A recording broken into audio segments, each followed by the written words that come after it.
How many teams run the vast majority of their snaps not out of shotgun? Right here.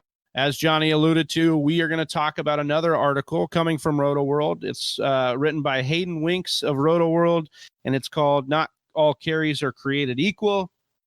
I thought this was a fascinating article. It really broke down, your goal line carries. Actually, really, the big thing is everybody wants to talk about red zone carries, right, and how valuable they are, but really it's more about not just the red zone carries, right? They're worth 0.5 more PPR points than any other carry outside of the red zone, right? But you really want to dive into carries with inside the 5 and inside the 10, right? Because a carry on the goal line is actually worth 3.36 PPR points more. So the idea here is like, yes, look at red zone carries, but then look at breakdown even further and say, how many carries inside the 10? How many carries inside the 5? And we talked about Cam Newton and Sony Michel and this goal-to-goal carries. The Patriots get down to the goal line and run it all the time. That's what they do, whether it's with, Tom Brady in the past or bringing in Brandon Bolden when they have no reason to. They end up doing things like that. So be mindful of that. He also broke down shotgun versus under center and the difference between how carries in the shotgun actually outperform carries in the in under center. And you'd be thinking, okay, well, why? Well, the defense ends up being put in a position where they put fewer defenders in the box because they assume the team is going to throw the football and they're ready for that. So they're putting more coverage guys in the game. Well, when you run out of shotgun, you're going to get more gain. So look at these spread offenses. I think of Arizona that runs a lot out of the shotgun and how that can be very beneficial to your running back. So start to look at those schemes. He breaks down outside versus inside runs and how his disdain for inside runs. He basically says, quit running up the middle. I think about Jason Garrett and Ezekiel Elliott and how he always just wanted to ram it up the middle with him. Or what about David Johnson 2 years ago when, oh my gosh, that was the worst. Yeah, David Johnson finished RB9 that year, but still was his owners were like, he could have been top 5 if you'd run him out of shotgun, run him out to the outside. Yeah. I think the major takeaway I took from this, Johnny, before I pass it over to you, is that you got to look in depth at the schemes. You got to look in depth at the coaches, and you got to look in depth at the running backs and how they all marry together between the schemes, the styles, and the success rate of the running back in these different shotgun versus up the middle formats for running. So for me, that was my big takeaway, and I thought it was a very interesting article that everyone should take a look at. I absolutely love the article just because I always am very, very intrigued by these little minute things that always have a huge impact in our minds, or at least when we talk about it, we think it's a big impact, but it's really nice to actually sit down and break down the numbers and see how much of an impact these certain carries have. I thought it was really interesting on the 4th and longs. You have what they call give up carries, which I like the name. I thought it was great. So give up carries are basically like 3rd and 18s or 3rd and 15s, where teams are just trying to get a little bit better field position, so they're not passing, they're just handing it off.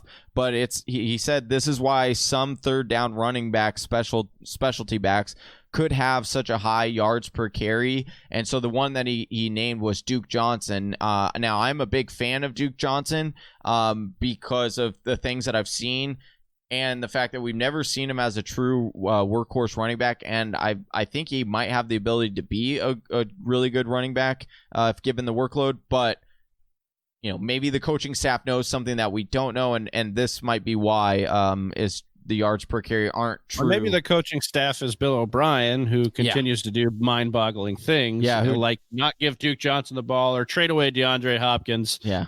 So that's definitely part of it. I did like that piece too, because it actually gets you to think, okay, if I have a third down running back on a team that's probably going to be coming back in a lot of games or gets a lot of false starts or offensive line issues, which would equate to false starts as well. You could be seeing a situation where they get in down and distance that's not favorable, meaning they've got some time to get some garbage time runs, as you could say there. And I just, one last thing that I thought was really, really interesting. So you were talking about the shotgun thing. I really stopped. Like I stopped and I'm like, how many teams run the vast majority of their snaps not out of shotgun? Because it's like you look at it nowadays, like a lot of teams are running snaps out of shotgun. And so one that would come to mind would be the Minnesota Vikings, which no surprise there, they did. And guess who? We talked about their head coach now going over to Cleveland. So you can expect Cleveland Browns to run a lot more under shotgun or under center, which is a little bit concerning for Nick Chubb, right? But the last thing I do want to point out is that you talked about clusters and how clusters, we have this opinion because teams are based in clusters. So what that means is, like you'll see like 3 formation bunch of wide receivers to one side and then 1 wide receiver to the other side. And what it found was most oftentimes than not, like that was, it didn't produce any more fantasy value for wide receivers, for quarterbacks, or anything like that. The reason I bring that up is the major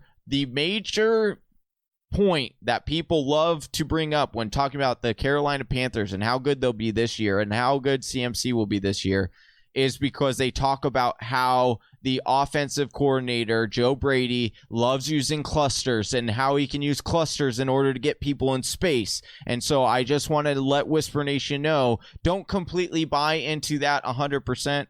I do think Carolina will be a good team, but I don't want you to buy into all of that hype and blow it out of proportion. Yeah, interesting article there. We also found one more article we want to talk about before we dive into the ADP of some running backs here. These were all super nerdy articles, so we apologize. So Whisper Nation, if you're a little bit, I love them. Listen, if it's too nerdy for you, you can move along, but I think this is a nice way to break down some of these topics that people aren't looking at. You can get that edge within your fantasy football league. And one of those things, the last thing we'll talk about here, was an article that Pro Football Focus did on wide receivers versus particular coverages. And this was written on Pro Football Focus, so you can catch it there. And I thought, look, this one was maybe the nerdiest of the articles we got into, because it really broke down each and every defensive scheme there can be. But I think what they found, in reading this, at least what they found is they kind of out nerded themselves, because they started talking about all these different coverages. And then they really said, look, if the bottom line is if teams are good at man coverage, then that's going to be a detriment to wide receivers. Blitzing is not as effective as you would seem to think on wide receivers. And I think that actually comes from the topic we were talking about last week, where plays break down, the QB is able to get out of the pocket and kill you on the deep pass. Plus, quarterbacks are getting a lot better. The good quarterbacks are getting a lot better versus the blitz. They're reading defenses at a much better rate.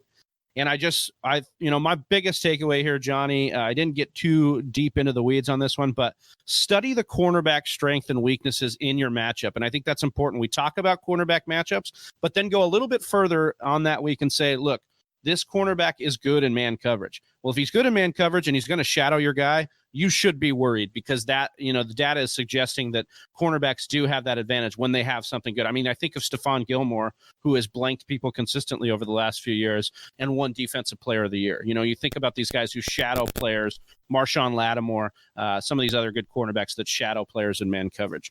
Johnny, what were some of the things you liked the most out of this one?